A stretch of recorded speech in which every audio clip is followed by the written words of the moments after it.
Selon Firayes.net, Manchester City serait prêt à offrir 230 millions d'euros à Chelsea pour Cole Palmer.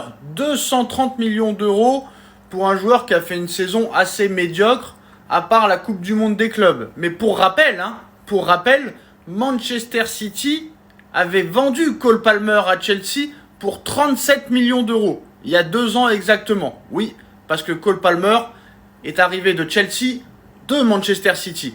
Ils l'ont vendu une poignée de points. Une poignée. 31 millions d'euros ou 37 millions d'euros, je ne sais plus. Et là, ils veulent le racheter 230 millions d'euros. Manchester City, vraiment, ils ont tous les droits. Si c'est Paris qui faisait ça, qu'est-ce qu'ils prendraient dans la tronche, hein? Mais franchement, c'est honteux. Tu l'as vendu 37 millions d'euros et tu veux le racheter 10 fois plus cher. 10 fois plus cher. Où est le fair play financier, s'il vous plaît? C'est un scandale, c'est une honte. T'as acheté Jack Grealish, 116. Tu le prêtes à Everton. Là, tu veux dépenser 230 millions d'euros pour un ancien joueur que t'as eu et que t'as vendu une misère. Non, franchement, Manchester City est l'un des clubs qui travaillent le plus mal. En tout cas, ils sont prêts à offrir 230 millions d'euros pour Cole Palmer.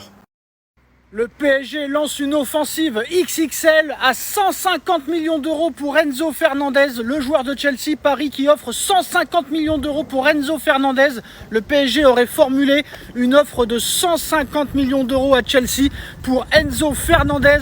Priorité de Luis Enrique pour renforcer le milieu dès la saison prochaine. Et ça prend tout son sens. Alors qu'il y a une info qui nous dit que le Real Madrid offrirait 130 millions d'euros pour Vitinha, et Paris a déjà trouvé son remplaçant. Paris offre 150 millions d'euros à Chelsea pour Enzo Fernandez. Le Paris Saint-Germain veut frapper fort sur le marché estival avec le recrutement d'Enzo Fernandez, milieu argentin de 24 ans qui brille actuellement à Chelsea.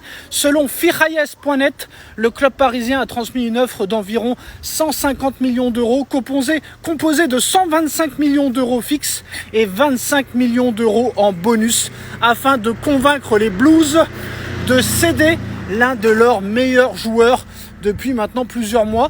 Donc cette arrivée répond, on va dire, à une demande directe de Luis Enrique, qui voit en Fernandez la pièce idéale pour dynamiser et stabiliser son milieu de terrain, apprécié pour sa vision du jeu, sa précision dans les passes et sa capacité à s'adapter à différents systèmes. L'Argentin est considéré comme l'un des talents les plus convoités d'Europe. Le PSG espère finaliser l'opération dans les prochaines semaines pour intégrer le joueur lors de la nouvelle saison 2025-2026. Vitinha au Real Madrid pour 130 millions d'euros. Il y a une ouverture. Vitinha à Madrid pour 130 millions d'euros. Le danger est très réel. Le Real Madrid pense avoir une ouverture pour Vitinha. Prévenu des approches étrangères, la direction parisienne a rapidement fixé le prix de Vitinha à 130 millions d'euros.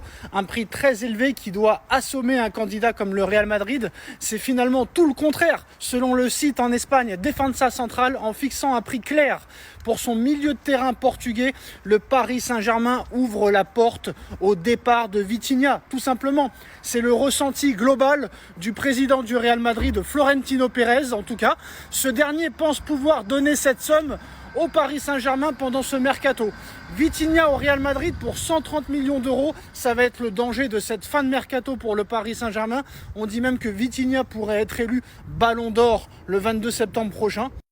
Pourrait se faire en fin de mercato, conditionné au sort de Rodrigo. L'ailier brésilien est convoité par Liverpool et aussi par le Paris Saint-Germain, laissant augurer d'une belle vente à la fin de l'été. Cela pourrait alors financer l'arrivée de Vitinha en provenance du Paris Saint-Germain, un scénario rêvé qui se heurte à l'opposition marquée entre les Parisiens et les Madrilènes depuis plusieurs années.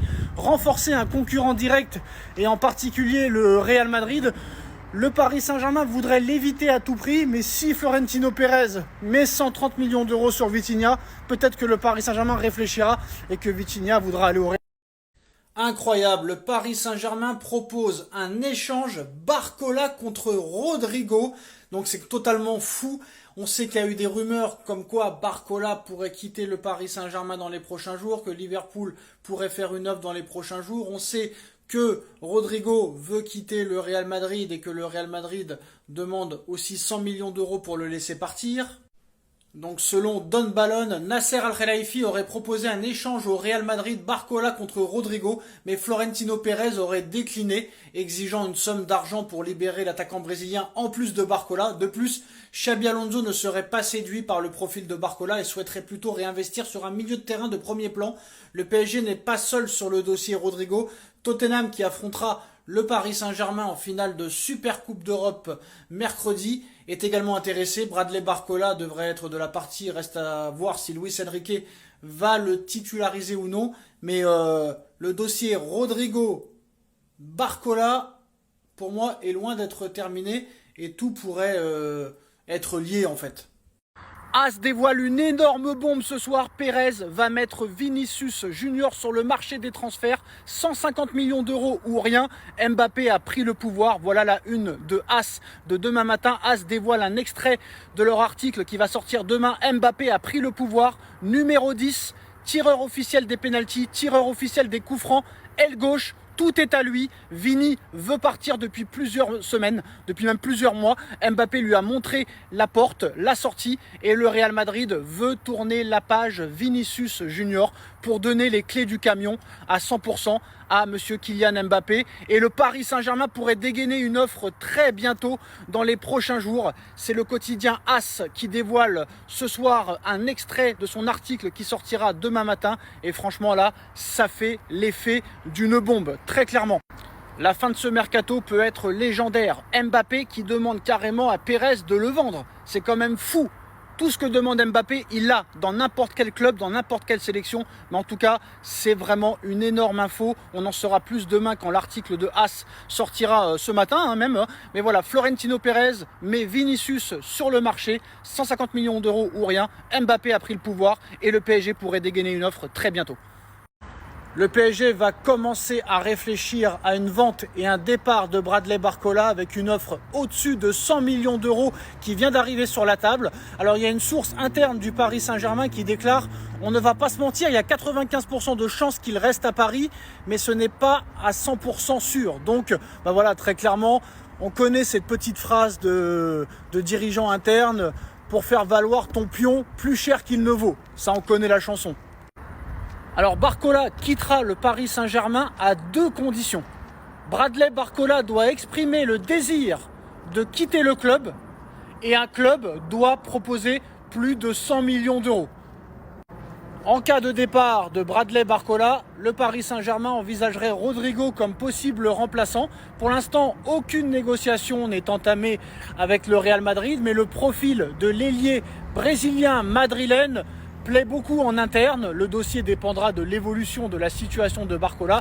Mais si Barcola quitte le Paris Saint-Germain pour 100 millions d'euros, ils seront réinvestis sur Rodrigo ou peut-être, attention, Alexander Isak, vu que Liverpool vient de lâcher le dossier.